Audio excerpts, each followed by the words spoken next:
Vote ക്രമക്കേടിനായി തന്റെ ചിത്രം ഉപയോഗിച്ചെന്ന രാഹുൽ ഗാന്ധിയുടെ ആരോപണത്തിൽ പ്രതികരിച്ച് ബ്രസീലിയൻ മോഡൽ ലാരിസ ബൊനേസി. 2024 ഹരിയാന നിയമസഭാ തെരഞ്ഞെടുപ്പിൽ ലാരിസയുടെ ചിത്രം ഉപയോഗിച്ച് 10 ബൂത്തുകളിലായി 22 വോട്ട് ചേർത്തു എന്ന് ആരോപിച്ച് ലോക്സഭാ പ്രതിപക്ഷ നേതാവ് രാഹുൽ ഗാന്ധി രംഗത്തെത്തിയിരുന്നു. ഇതിന് പിന്നാലെയാണ് പ്രതികരണവുമായി ലാരിസ എത്തിയത്. ഇന്ത്യയിൽ നടന്ന തെരഞ്ഞെടുപ്പിൽ തന്റെ ചിത്രം ഉപയോഗിച്ചതിന്റെ ഞെട്ടൽ ലാരിസ പ്രകടിപ്പിച്ചു. ഉപയോഗിച്ചത് തന്റെ പഴയ ചിത്രമാണെന്നും അന്ന് താൻ ചെറുപ്പക്കാരിയായിരുന്നെന്നും ലാരിസ പങ്കുവച്ച വീഡിയോയിൽ പറയുന്നു. എന്റെ ആ പഴയ ചിത്രം അവർ ഇന്ത്യയിൽ വോട്ടിനായി ഉപയോഗിക്കുന്നു. പരസ്പരം പോരടിക്കാൻ അവർ എന്റെ ചിത്രം ഉപയോഗിക്കുന്നുവെന്ന് ലാരിസ പറഞ്ഞു. ഇന്നലെ നടത്തിയ വാർത്താ സമ്മേളനത്തിലാണ് ഹരിയാനയിൽ നടന്ന വോട്ട് കൊള്ളയെക്കുറിച്ച് രാഹുൽ ഗാന്ധി വിശദീകരിച്ചത്.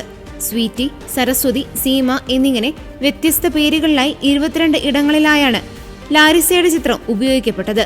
ഓപ്പറേഷൻ വോട്ട് ചോരി അല്ലെങ്കിൽ എച്ച് ഫയൽസ് എന്നീ പേരിൽ നടത്തിയ അവതരണത്തിലാണ് രാഹുൽ ഗാന്ധി ഹരിയാനയിലുണ്ടായ വോട്ട് ക്രമക്കേടുകൾ ചൂണ്ടിക്കാണിച്ചത്.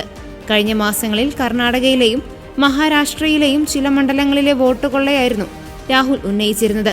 എന്നാൽ ഇന്നലെ ഒരു സംസ്ഥാനത്ത് മുഴുവൻ നടത്തിയ വോട്ട് കൊള്ളയാണ് രാഹുൽ ചൂണ്ടിക്കാട്ടിയത്.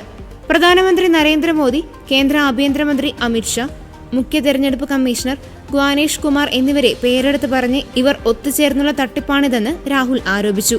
ബീഹാറിലും ഇതുതന്നെ സംഭവിക്കുമെന്നും കണക്കുകൾ ലഭ്യമായാലുടൻ അതും പുറത്തു കൊണ്ടുവരുമെന്നും പറഞ്ഞാണ് രാഹുൽ വാർത്താ സമ്മേളനം അവസാനിപ്പിച്ചത്. എന്നാൽ വോട്ടെടുപ്പിന് മുമ്പേ രാഹുൽ ബീഹാറിലെ പരാജയം സമ്മതിക്കുകയാണെന്നായിരുന്നു BJPയുടെ പ്രതികരണം.